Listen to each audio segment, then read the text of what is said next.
A beautiful afternoon to you. Welcome to Newsline and Melody 100.7 FM here in our United Kingdom studios. I am Elizabeth Awoku. Let's dive into the headlines. U.S. Congressman visits Benue, seeks global attention to IDP crisis and insecurity in Nigeria. Youth partnership to ensure enduring fight against corruption, says Oyaka. Olubadan to elevate Makinde's brother, 8 other chiefs, Friday. Abbas Hakim emerges Oyo NUJ chairman, declares state of emergency on unprofessionalism. And on the foreign scene, South Korea, Japan protest China, Russia aircraft incursions. And on sports news today, jail to get unpaid salaries ahead, Afghan. Here is the news in detail, starting with national stories. United States Congressman Riley Moore on Wednesday shared accounts of violence against Christian communities in Benue State, recounting what he said he was told during a visit to camps for internally displaced persons. Writing on X, Moore said, while in Benue, he met dozens of Christians who were driven from their homes and subjected to horrific violence and now live in IDP camps. According to the congressman, those he spoke with described attacks that left entire families dead and forced survivors to flee their villages. Moore said they told him harrowing stories that will remain with him for the rest of his life. He cited a case of a woman who he said was forced to watch as they killed her husband and 5 children. The chairman of Oyo State Anti-Corruption Agency, Oyaka, retired Honorable Justice Enieson, has announced that the fight against corruption in the state civil service has been successful due to the engagement of stakeholders, including the youth, in the activities of the agency. She hinted that Oyaka engages youth in its programs to catch them young and wipe off corruption mentality from them from the onset, while also using them as vanguard of anti-corruption. IACD is an annual event that emphasizes the need to tackle corruption and its far-reaching consequences. Corruption undermines trust in institutions, hampers economic development, and erodes social justice. This day seeks to mobilize individuals, government, and organizations to take a stand against corruption, as everyone has a role to play in uniting the world against corruption. It is no longer news that the government of Oyo State, led by His Excellency Engineer Seyi Makinde, FNSE, has zero tolerance for corruption. This informed his decision to establish the Oyo State Anti-Corruption Agency, Oyaka, on December 2020, while it commenced operations in April 2021, with total support from the governor, which has made Oyo achieve a zero corruption status today. The Olubadan of Ibadan land, Oba Rashidi Ladoja, will on Friday elevate Governor Seyi Makinde's elder brother, Olumoyiwa Makinde, and 8 other chiefs in the Otun Olubadan line. Makinde, an Ibadan-based lawyer, will move from Area Oniban to Gronka Olubadan, while businessman and engineer Dr. Sanusi will be promoted from Ajia to Bada Olubadan. A statement by the Olubadan's media aide, Adiola Aloko, on Wednesday said the ceremony will begin at 11 a.m. at the Okiaremo Palace in Ibadan North Local Government area, with members of the Olubadan Council expected to attend. The newsman reports that Oba Ladoja performed his first official traditional function on November 7 when he elevated 5 chiefs in the Olubadan line. Those elevated at the time included Osi Olubadan, Oba Edi Oyewale Foko, who became Otun Olubadan, Ashipa Olubadan, Oba Koladaisi, now Osi Olubadan, and Ekeri Olubadan, Oba Hamidu Ajibade, promoted to Ashipa Olubadan. Others were Oba Moritala Akande, who moved from Ekeri to Ekeri Olubadan, and Chief Kola Babalola, who rose from Abese to Ekeri Olubadan. Oba Ladoja ascended the throne following the death of the 43rd Olubadan, Oba Owolabi Olakuleyi, who died on July 7, 2025. at the age of 90. In another story, the newly elected chairman of the Nigerian Union of Journalists, Oyo State Council, Mr. Akim Abbas, has declared a state of emergency on unprofessionalism in the fourth estate of the realm. Mr. Abbas mentioned this yesterday while giving his acceptance speech after being sworn in alongside other executive members by the National Electoral Credential Committee, led by the Vice President of B Zone, Mrs. Ronke Samo. According to the Electoral Credential Committee, led by Mr. Samo, Abbas polled one to defeat other contestant Adebayo Raji, who polled 118, and Shola Oladako, who polled 53 votes. Meanwhile, 5 votes were voided. Other elected members of his executive council are Timidayo, who emerged secretary with 166 votes, Moses Moreni Keji, treasurer, who polled 173 votes, and Biodun Atilola, the vice chairman, polled 205 votes respectively. Addressing journalists, the Vice President, B Zone, Mrs. Ronke Samu, appreciated the Electoral Committee and the Credentials Screening Committee for their efforts, adding that they have done a good job in ensuring a smooth transition of office in the Council. Thank you for staying tuned to Newsline. Returns shortly. Stay with us.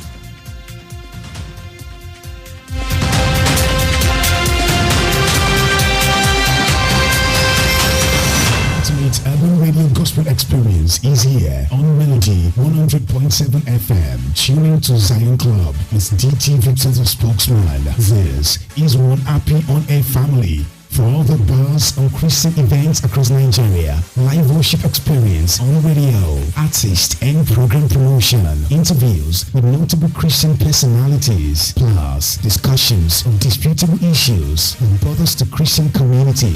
Mondays 4 to 5 p.m. only on this dial, Melody 100.7 FM. For sponsorship and partnership, please call 081-0160-5616. Zion Club, the Jesus Tribe.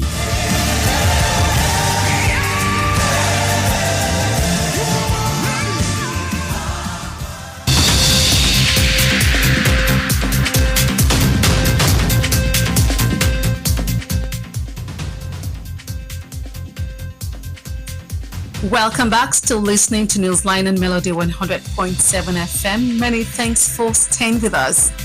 The news continues. Straight to the business story. The federal government has begun the process of repaying the 4 trillion naira debt owed to power generation companies with the launch of a 590 billion naira first tranche bond issuance. The initial tranche, part of a wider 4 trillion naira end debt finance company PLC bond program, is guaranteed by the federal government. It comprises 300 billion naira in cash bonds to be issued to the market and 290 billion naira in non-cash bonds to be directly allotted to Gencos on identical terms. The newsman learned that details contained in a bond term sheet on Tuesday reveal that the Series 1 bond will be issued between November and December 2025. Cardinal Stone Partners Limited is serving as the lead issuing house and financial advisor. According to the term sheet, Series 1 Tranche A involves 300 billion naira issued to the market for cash, while 290 billion naira under the Tranche B is allotted to the Gencos on identical terms.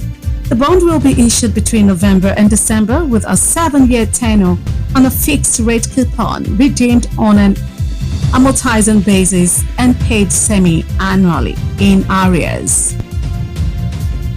And on the foreign scene, South Korea and Japan reacted furiously on Wednesday after Chinese and Russian military aircraft conducted joint patrols around the two countries, with both Seoul and Tokyo scrambling jets. South Korea said it had protested with representatives of China and Russia, while Japan said it had conveyed its serious concerns over national security. According to Tokyo, 2 Russian Tu 95 nuclear capital bombers on Tuesday flew from the Sea of Japan to rendezvous with 2 Chinese H-6 bombers in the East China Sea, then conducted a joint flight around the country. The incident comes as Japan is locked in a dispute with China over current Prime Minister Sane Takachi made about Taiwan. And on entertainment news, popular Nollywood actor and filmmaker Ajemba Stanley, widely known as Stanley on Top, has alleged that the Actors Guild of Nigeria AGN presidential election was manipulated. He made a claim while responding to the national AGN election, which took place in Edo State on Saturday, December 6, 2025. Reports indicate that actress Rita Daniels, mother of Regina Daniels, was defeated in the presidential race by the Guild's National Secretary, actor Abubakar Yakubu. Sharing his thought on Instagram, Stanley said that the result of the AGN presidential election is suspicious. Finally, on sports news today, a top official of the Niger Football Federation has revealed that the Super Eagles coach Eric Chell will be paid his outstanding salary soon as the country prepares for the 2025 Africa Cup of Nations in Morocco. Chell was reported to be owed 3 months' salaries and bonuses by the NFF ahead of the tournament, which will be played from December 21 to January 18, 2026. Nigeria and the 23 other sides are allowed to select up to 28 players for the 2025 finals, with Shell's list expected between today and Thursday. The deadline for naming squads is Thursday, December 11th, and the mandatory release date for clubs to make players available is Monday, December the 15th. Before we end Newsline, here is a recap of the major points. U.S. Congressman visits Benue, seeks global attention to IDP crisis and insecurity in Nigeria. Youth partnership to ensure enduring fight against corruption, says Oyaka. Olubadan to elevate Makinde's brother, 8 other chiefs, Friday. Abbas Akim emerges, or your NUJ chairman declares state of emergency on unprofessionalism. And on the foreign scene, South Korea, Japan protests China, Russia aircraft incursions. And lastly, we told you on sports news today that Chelsea get unpaid salaries ahead AFCON. We've come to the end of Newsline and Melody 100.7 FM. Kindly join us on our social media platforms for more news stories and excellent programming. Newsline was compiled and produced by Kudirat Hakim Apamba and Bobola Egunfemi, edited by Eyitayo Olushola. I am Elizabeth Awoku. Please stay tuned for the Yoruba version of the news shortly. Good afternoon and thank you so much for listening.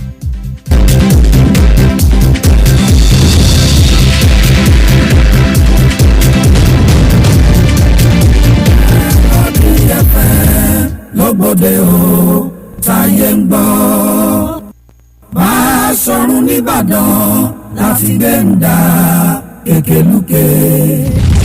Ìròyìn Melody 100.7 FM Ìbàdàn.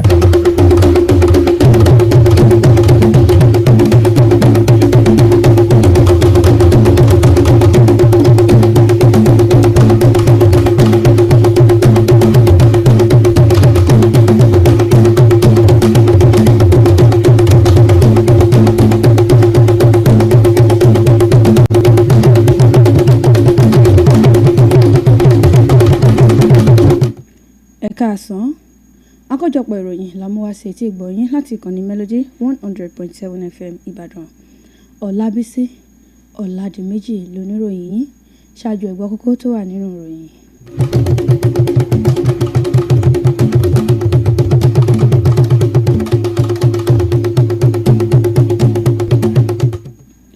Aṣojú ilẹ̀ Amẹ́ríkà ṣe àbẹ̀wò sí ìpínlẹ̀ Benue, wọ́n béèrè ìrànwọ́ fún ètò ààbò lórílẹ̀‐èdè Nàìjíríà.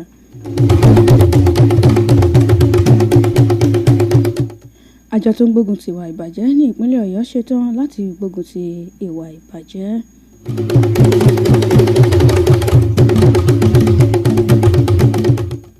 Olúbàdàn ó gbé oyè fún ẹ̀gbọ́n gómìnà Mákindé àti àwọn 8 mìíràn yóò gbé oyè wọn sókè tó bá ti di ní ọjọ́ Ẹtì Friday.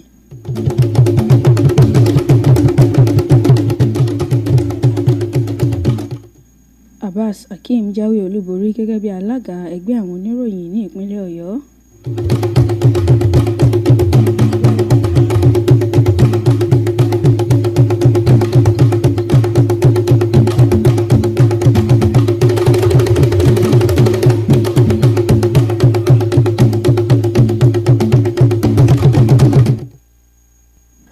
Ìròyìn ọ̀hún rèé lẹ́kùnrẹ́rẹ́.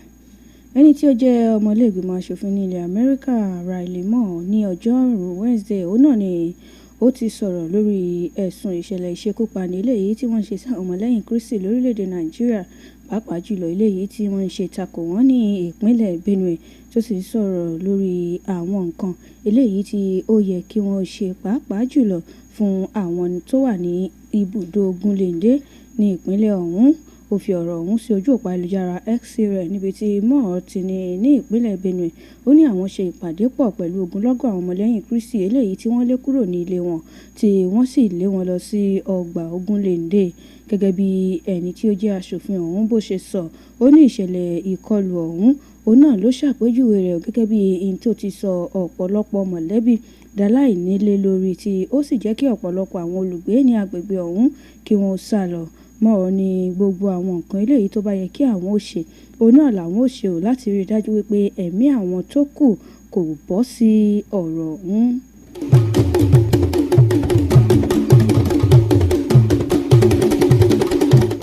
Ẹni tó jẹ́ alága fún àjọ tó ń gbógun ti ìwà ìbàjẹ́ ní ìpínlẹ̀ Ọ̀yọ́ Honourable Justice Ẹni Ẹ̀sán òun náà ni ó ti kéde wípé ìjà eléyìí tí àwọn ò gbé tako ọ̀rọ̀ tó ní í ṣe pẹ̀lú ìwà àjẹbánu àti ìwà ìbàjẹ́ ní ìpínlẹ̀ Ọ̀yọ́ ní pàápàá jùlọ láàrin àwọn òṣìṣẹ́. Ó ní àwọn dúpẹ́ wípé àwọn ti rí ìyún ìyanjú o látàrí wípé àwọn èèyàn tí wọ́n jẹ́ èèkàn tí wọ́n jẹ́ òṣìṣẹ́ ìjọba tí wọ́n jẹ́ alákòóso òun náà ni wọ́n wà ní ìfọwọ́sowọ́pọ̀ pẹ̀lú àjọ àwọn láti rí dájú wípé àwọn gbógun ti ìwà àbàjẹ́ ọ̀hún.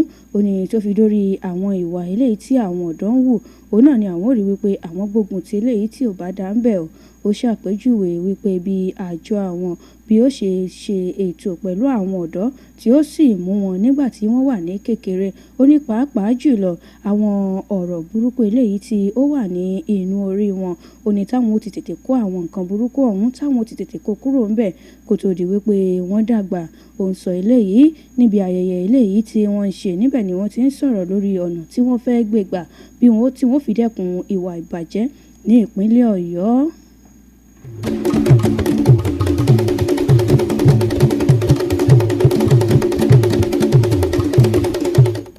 Olúbàdàn ti ilẹ̀ Ìbàdàn Ọba Rashidi Adéwọ̀lú Ládọjà ní ọjọ́ Ẹtì Friday òun náà ni yóò mọ̀ gbé ẹni tí ó jẹ́ ẹ̀gbọ́n gómìnà ìpínlẹ̀ Ọ̀yọ́ Olúmúyìwá Mákindé yóò mọ̀ gbé oyè rẹ̀ sókè àti òun àti àwọn olóyè 8 míì ní apá àti ọ̀tún Olúbàdàn.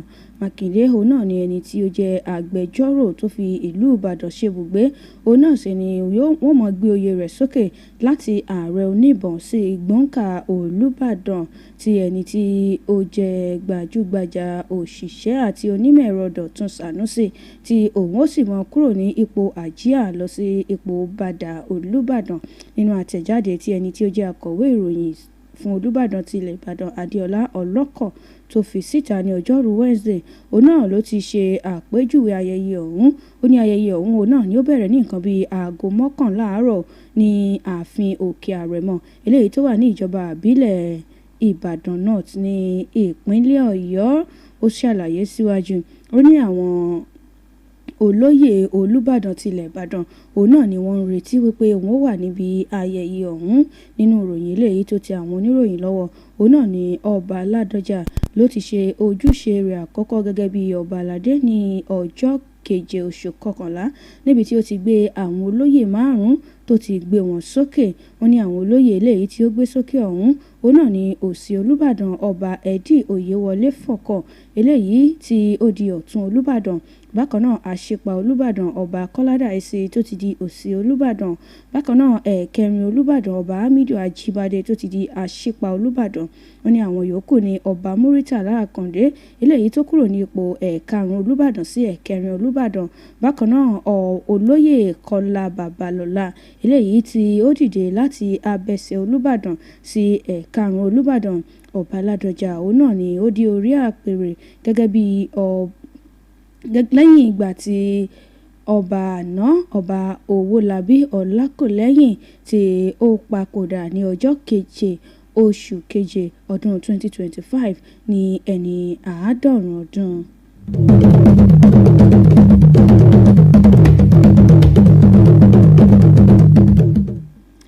Alága tuntun tí wọ́n ṣẹ̀ṣẹ̀ dìbò yàn nínú ẹgbẹ́ àwọn oníròyìn ní ìpínlẹ̀ Ọ̀yọ́ ọ̀gbẹ́ni Hakeem Abbas ó ti kéde wípé òun mọ̀ rí dájú wípé òun mójútó àwọn ọ̀rọ̀ eléyìí tí ó ní í ṣe pẹ̀lú àwọn èèyàn tí wọn ò kọ́ṣẹ́ mọṣẹ́ eléyìí tí wọ́n wà ní ẹ̀ka ìròyìn. Ọ̀gbẹ́ni Abbas náà ló ṣàlàyé ní àná òde yìí nígbà tí ó ń sọ ọ̀rọ̀ lẹ́yìn ìgbà tí wọ́n kéde wípé òun ló jáwé olúborí tán. Ó ní ẹ̀wọ́ àwọn nǹkan eléyìí tí ò bójúmu ní ẹ̀ka iléeṣẹ́ ìròyìn pátápátá pàápàá jùlọ láàrin àwọn oníròyìn òun náà ni òun ò mójútó gẹ́gẹ́ bí ètò ìdìbò ọ̀hún bó ṣe lọ àti gẹ́gẹ́ bí àwọn àjọ eléyìí tí ó mójútó ètò ìdìbò ọ̀hún àwọn ìgbìmọ̀ tó mójútó ètò ìdìbò ọ̀hún bí ó ṣe lọ tí ọ̀gbẹ́ni Samuel tó sì léwájú. Ó ní Abbas òun náà ni ó jáwé olúborí o pẹ̀lú ìbò ẹ̀ẹ́tàlélógóje tó sì jẹ́ wípé ó fi ẹ̀yìn akẹgbẹ́ rẹ̀ Adébáyọ̀ Rájí tó fi ẹ̀yìn rẹ̀ janlẹ̀ tí òun ní ìbò 118. Bákan náà Ṣọlá Ọ̀làdàpọ̀ tí òun ní ìbò 53. Ó ní bó tilẹ̀ jẹ́ wípé 5 nínú àwọn ìbò ọ̀hún òun náà ló bàjẹ́. Àwọn yòókù eléyìí tí wọ́n dìbò yàn níbi ètò ìdìbò ọ̀hún òun náà láti rí Tèmídayọ̀ Adú ìyún tó jáwé olúborí gẹ́gẹ́ bí akọ̀wé fún ẹgbẹ́ ọ̀hún pẹ̀lú ìbò 96. Bákan náà òun náà ni àárín ẹni tí orúkọ rẹ̀ ń jẹ́ Moses Morenikeji tó ń jáwé olúborí gẹ́gẹ́ bí akápò pẹ̀lú ìbò 53. Bákan náà òun náà ni àrí Abíọ́dún Àtìlọ́lá tí òun jáwé olúborí gẹ́gẹ́ bí igbákejì alága pẹ̀lú ìbò 25. Nígbà tó ń bá àwọn oníròyìn sọ̀rọ̀ òun náà ló dúpẹ́ lọ́wọ́ gbogbo àwọn tí wọ́n ṣe ètò ìdìbò ọ̀hún tí ó fi lọ ní ìrọwọ́rọsẹ̀.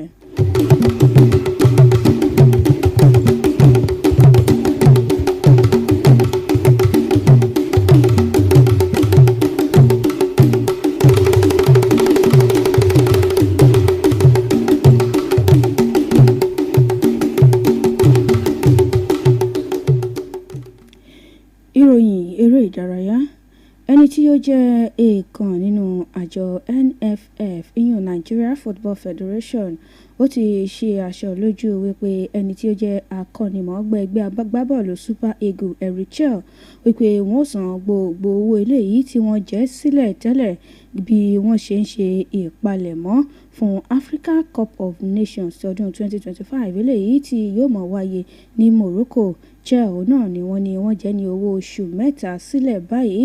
Wọ́n ní àti gbogbo owó àjẹmọ́nú eléyìí tí wọ́n jẹ́ pátápátá òun náà ni àjọ òun ni wọ́n rí dájú wípé àwọn ó san kó tó di ìgbà tí wọ́n ó bẹ̀rẹ̀ ìdíje ọ̀hún ní ọjọ́ 21 oṣù kejìlá títí di ọjọ́ 18 oṣù kínní ọdún 2026. Wọ́n ní orílẹ̀-èdè Nàìjíríà òun náà ni wọ́n ní àǹfààní láti yan àwọn agbábọ́ọ̀lù eléyìí tí yóò mọ̀ gbá bọ́ọ̀lù fún wọn tó bá ti di bí ìfẹsẹ̀wọnsẹ̀ ọ̀hún eléyìí tí yóò mọ̀ wáyé ní Morocco.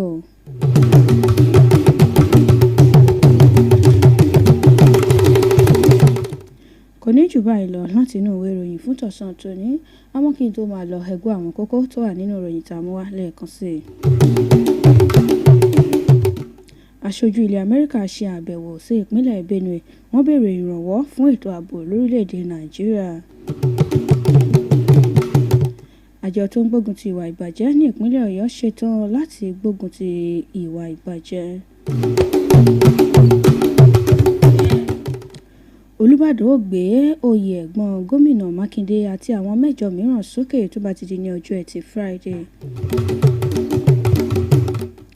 Abbas Hakeem jáwé olúborí gẹ́gẹ́ bí alága ẹgbẹ́ àwọn oníròyìn ní ìpínlẹ̀ Ọ̀yọ́.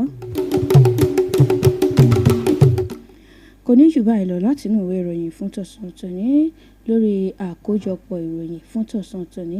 Ẹ má gbàgbé láti darapọ̀ mọ́ wa lórí gbogbo àwọn ìtàkùn ìbánidọ́rẹ̀ẹ́ wa gbogbo àti Melody 100.7 FM Ìbàdàn. Bọ́lá Eégúnfẹ́mi àti Kudrat Hakeem Apẹ́ńpá òní ó kó ìròyìn ọ̀hún jọ. Èyítáyọ̀ Olúṣọlá olólùtú ìròyìn Ọlábísí Ọ̀làdìméjì ló mú ìròyìn ọ̀hún wá sí etí ìgbọ̀nyín. Ẹ káàsán lẹ́ẹ̀kan sí i. Ẹ ṣé tẹ̀ ń gbọ́ ìkànnì Melody 100.7 FM Ìbàdàn.